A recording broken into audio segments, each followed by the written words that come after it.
नमस्कार दोस्तों, मेरा नाम है अंशुमन नायक और आप सभी का बहुत बहुत स्वागत है इंडियन डिफेंस न्यूज के डिफेंस टॉक सीरीज में, जहां पर हम रोज नए नए डिफेंस अपडेट्स के बारे में बात करते हैं। तो चलिए देर न करते हुए आज की वीडियो शुरू करते हैं।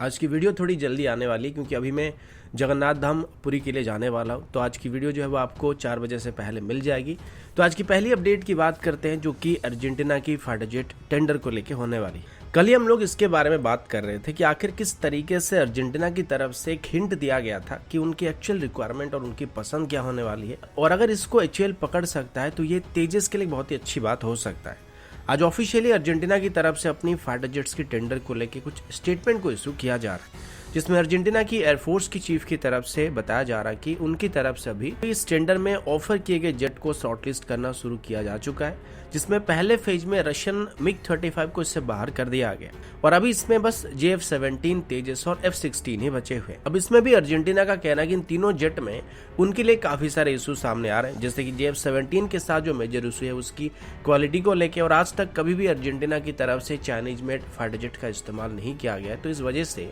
उनको लॉजिस्टिक इशू का सामना करना पड़ सकता है और इसको लेकर अर्जेंटीना चिंता में है। अब F-16 की बात करें तो ये भी परफेक्ट नहीं है, क्योंकि अर्जेंटीना की तरफ से अभी जो C-130 एयरक्राफ्ट को टैंकर के तौर पर मॉडिफाई करके इस्तेमाल किया जा रहा है, उनमें से F-16 को रिफेल नहीं किया जा सकता है। और इसके बाद तेजस का नंबर आता है, जिसमें सिर्फ ब्रिटिश ओरिजिन सिस्टम होने की वजह से अर्जेंटीना चिंता में है। लेकिन अक्टूबर तक अर्जेंटीना की डेलीगेशन टीम भारत आने वाली है, जो कि तेजस को इवेल्युएट करने वाले हैं। और सेम टाइम पर एचएएल की तरफ से अपनी तेजस MK-1 की एक स्पेशल मॉडिफाइड वेरिएंट को भी अर्जेंटीना को ऑफर करने की प्लानिंग किया जा रहा है, जिसमें कोई भी ब्रिटिश ओरिजिन सिस्टम को इंक्लूड नहीं किया जाएगा। यहाँ पर एचएएल के पास टाइम की काफी कमी है, क्योंकि अर्जेंटीना की तरफ से अभी नवंबर से पहले अपनी इस टेंडर को फाइल करने की कोशिश किया जा रहा है और इसी के अंदर ही वो अपनी विनर को डिक्लेयर करने वाले हैं, जिसके बाद वो अल्ट्रा फाइटर जेट को खरीदने वाले हैं। तो अभी देखने वाली बात ये होने वाला है कि इतने कम टाइम फ्रेम के अंदर एचएएल किस तरीके से ब्रिटिश सिस्टम को हटाकर तेजस को अर्जेंटीना को ऑफर किया जाता है।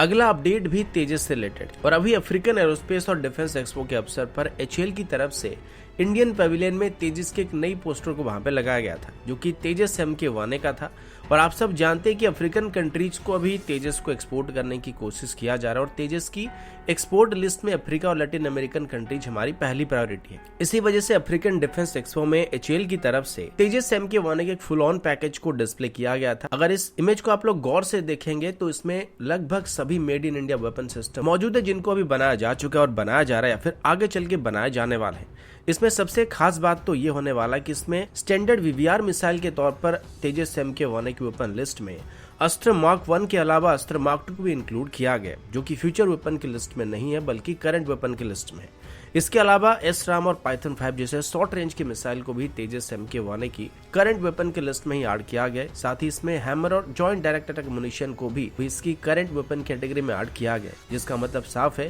कि जब तेजस MK-1 को रोल आउट किया जाएगा तो उसमें ये सभी वेपन को फायर किया जा सकता है। अब इसके बाद जो फ्यूचर वेपन की लिस्ट आती है उसमें अस्त्र मार्क 3, तारा, रुद्रम सीरीज की एयर टू सरफेस मिसाइल आता है, और साथ ही ब्रह्मोस NG को भी अभी फ्यूचर वेपन की लिस्ट में ऐड किया गया। इसमें से अगर तारा की बात करें तो ये नाम शायद आप लोग पहली बार सुन रहे होंगे, जो कि DRDO की तरफ से भी डेवलप किया जा रहा है। Tactical advance range augmentation kit है, और इसको एक तरीके से गाइडेंस किट भी कहा जा सकता है, और इसको भी 25 kg से लेके 500 kg तक की कॉन्फ़िगरेशन में इस्तेमाल किया जा सकता है। फिलहाल इसको भी ऑपरेशन होने में थोड़ा बहुत टाइम लगने वाला है, जिस वजह से अभी इसको फ्यूचर वेपन की लिस्ट में ऐड किया गया है। अगला अपडेट B-21 बॉम्बर को लेकर, जो कि अभी यूनाइटेड स्टेट की तरफ से डेवलप किया जाने वाला सबसे बेहतरीन स्टेल बॉम्बर होने वाला है। अभी हाल ही में ये सुनने को मिला था कि यूएस की तरफ से भी फॉर्मली इसको लॉन्च किया जाने वाला है, और पहली बार यूएस की तरफ से हिंट दिया गया है कि B-21 को यूएस सिर्फ अपने तक ही सीमित नहीं रखने वाला है, बल्कि इसे यूएस की क्लोज अलाइड कंट्री को भी ऑफर किया जाने वाला है। अब यूएस को ये बात पता चल चुका है कि जब भी कोई नेक्स्ट जनरेशन एयरक्राफ्ट को स्पेशली स्टेल्थ प्लेटफॉर्म को डेवलप किया आता है, तो इसकी टेक्नोलॉजी को सेफ रखने के लिए अगर इसकी यूज को सिर्फ अपने तक ही सीमित रखा जाता है, तो ऐसे कंडीशन में उन्हें एयरक्राफ्ट की कॉस्ट काफी ज्यादा पड़ जाता है। इसी वजह से F-22 के बाद जब F-35 को बनाना शुरू किया गया तो इसको मास प्रोड्यूस किया गया था, और यूएस की तरफ से इसको अपनी अलाइड कंट्री को ऑफर किया गया था। अभी वैसे ही B-21 को भी यूएस की तरफ से मास प्रोड्यूस करने कायम रखा गया और यूएस का कहना है कि इसकी यूनिट कॉस्ट को भी $400 मिलियन तक रिड्यूस करने का प्लान किया जा रहा है, जो कि B2 के मुकाबले लगभग कई गुना कम होने वाला है, क्योंकि B2 की यूनिट कॉस्ट जो थी वो लगभग $2.3 बिलियन के आसपास की थी। अभी यूएस का कहना है कि ये जो B-21 प्लेटफॉर्म होने वाले, इनको वो अपनी B-1 लैंसर एयरक्राफ्ट को रिप्लेस करने के लिए इस्तेमाल करने वाले और साथ ही इस एयरक्राफ्ट को भी ऑस्ट्रेलिया, जापान, यूके और भारत को भी एक्सपोर्ट करने कायम रखा जा रहा है। स्पेशली चाइना को काउंटर करने के लिए यूएस की तरफ से इसको भारत को ऑफर करने की उम्मीद किया जा रहा है। अब ये एक बहुत ही डिबेटेबल टॉपिक होने वाला है कि भारत इसको खरीदेगा या नहीं खरीदेगा, या फिर यूनाइटेड स्टेट की तरफ से इसको भारत को ऑफर किया जाएगा या फिर नहीं किया जाएगा, क्योंकि हम लोग S-400 सिस्टम का इस्तेमाल करते हैं। लेकिन फिलहाल मीडिया रिपोर्ट के मुताबिक यूएस की तरफ से अभी अपनी B-21 को मास प्रोड्यूस करके इसको एक्सपोर्ट करने के बारे में सोचा जा रहा है। अगला अपडेट लॉइटरिंग मुनिशंस को लेकर। पिछले हफ्ते ही इंडियन आर्मी की तरफ से एक RFP को इशू किया गया था, जिसमें इंडियन आर्मी की तरफ से बताया गया था कि उनको अभी गवर्नमेंट की तरफ से जो इमरजेंसी फाइनेंशियल फंड्स को एलोकेट किया गया, उसमें वो जो भी इक्विपमेंट खरीदने वाले, वेपन खरीदने वाले, वो सभी के सभी मेड इन इंडिया सिस्टम होने वाले। और इसके लिए इंडियन प्राइवेट सेक्टर कंपनियों को भी प्रोत्साहित किया गया था कि वो RFP के अंदर इशू किए गए सिस्टम को भारत में मैन्युफैक्चर करने की कोशिश कर सकते हैं। अभी लिस्ट में ड्रोन और लॉइटरिंग मुनिशन को काफी प्रायोरिटी दिया जा रहा था और अभी टाटा एडवांस सिस्टम की तरफ से बताया जा रहा कि उनकी तरफ से भी सफलता के साथ अपनी लॉइटरिंग मुनिशन के टेस्ट को कंप्लीट किया गया, जिसका नाम ASL-50 है और इसे अभी पोखरण में टेस्ट किया गया था। टाटा एडवांस सिस्टम के मुताबिक एक वर्टिकल टेक ऑफ और लैंडिंग कैपेबल सिस्टम है, जिसको जल्दी से ही आर्मी में शामिल किया जाने वाला है। इसको इनिशियली क्वाडकॉप्टर की तरह टेक ऑफ कराया जा सकता है, लेकिन ऊपर जाने के बाद ये अपनी शेप को फिक्स्ड विंग ड्रोन के आकार में बदल सकता है और लॉन्ग डिस्टेंस के ट्रैवल को कर सकता है। अब जैसे कि एक लॉइटरिंग मुनिशन है, तो इसको अपने टारगेट पर स्ट्राइक करने के लिए भी इस्तेमाल किया जा सकता है। इसको पहले से ही लद्दाख में भी टेस्ट किया जा चुका था और वर्टिकल लॉन्चिंग कैपेबिलिटी होने की वजह से इसको कहीं से भी या किसी भी लोकेशन से ऑपरेट किया जा सकता है और इसको लॉन्च करने के लिए कोई भी स्पेशल प्लेटफॉर्म की हमको जरूरत नहीं पड़ती। टाटा एडवांस सिस्टम का कहना है कि इसके डिजाइन को मॉड्यूलर अप्रोच में भी बनाया गया था, तो अगर हम चाहे तो इसकी दीगर वेरिएंट को ही बना सकते और इसके लिए बस इसकी स्केल्ड अप वेरिएंट को बनाना पड़ेगा, जिसमें कोई खास परेशानी नहीं होने वाली है।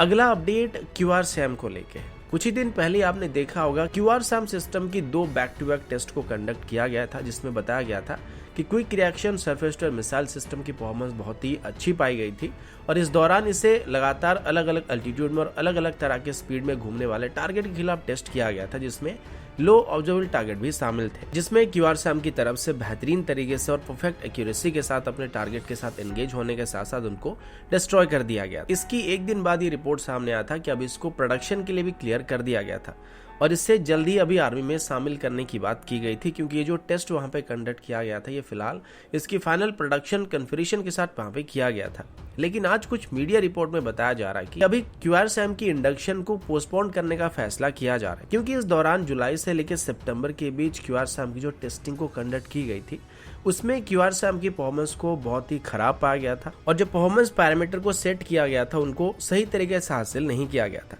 अभी रिपोर्ट इकोनॉमिक टाइम्स की तरफ से दिया जा रहा है कि QR-SAM की पुअर परफॉर्मेंस की वजह से अभी इसके इंडक्शन को डिले करने का फैसला किया जा रहा है। अब इसमें यह बताया जा रहा है कि जुलाई से लेकर सितंबर के बीच जब QR-SAM की वैलिडेशन ट्रायल वगैरह किया जा रहा था, तब इसने एक लो फ्लाइंग हेलीकॉप्टर को इंटरसेप्ट नहीं किया था और ये मिशन एक टोटल फेल्यूर था। इसके पीछे इसकी रडार को दोष दिया जा रहा था कि इसका जो रडार था, इसकी परफॉर्मेंस इतना अच्छा नहीं था और ये लो फ्लाइंग हेलीकॉप्टर को सही तरीके से ट्रैक नहीं कर पा रहा था और साथ ही इसकी सभी सब सिस्टम में भी बार बार खराबी सामने आ रही थी और इसको रेगुलर बेसिस पर मेंटेनेंस की जरूरत पड़ रही है और इसी वजह से इसको अभी फर्दर टेस्ट करना चाहिए और ऐसा अभी इकोनॉमिक टाइम्स की तरफ से कहा जा रहा है। इसके अलावा ये आर्टिकल अभी कुछ टॉप डिफेंस साइट की तरफ से भी पब्लिश किया जा रहा है। अब मैं आपको सितंबर में हुई QR-SAM की टेस्ट की एक ऑफिशियल प्रेस रिलीज को दिखाना चाहता हूँ, जिसे DRDO की तरफ से पब्लिश किया गया था और इसमें आप सब देख सकते हैं कि कहीं पर भी कोई भी इशू सामने आने की बात नहीं की गई थी और साथ ही इसमें कहीं पर भी लिखा नहीं गया कि QR-SAM की परफॉर्मेंस में कोई चूक पाया गया था। इस टेस्ट को इसी महीने की 8 तारीख को किया गया था, जिसमें QR-SAM को लगभग अलग अलग तरह के एल्टीट्यूड में और अलग अलग तरह की स्पीड में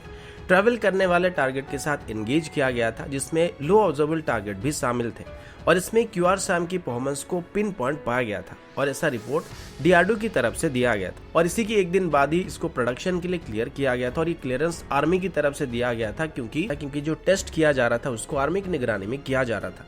तो अभी ये जो इस तरीके के आर्टिकल सामने आ रहे हैं, ये सिर्फ अभी एक इंडिजिनस सिस्टम को सप्रेस करने के लिए पब्लिश किए जा रहे हैं, बाकी आप लोग समझदार हैं। तो दोस्तों अभी के लिए इतना ही, मिलता हूँ आपसे अगले वीडियो में, तब तक के लिए जय हिंद, वंदे मातरम।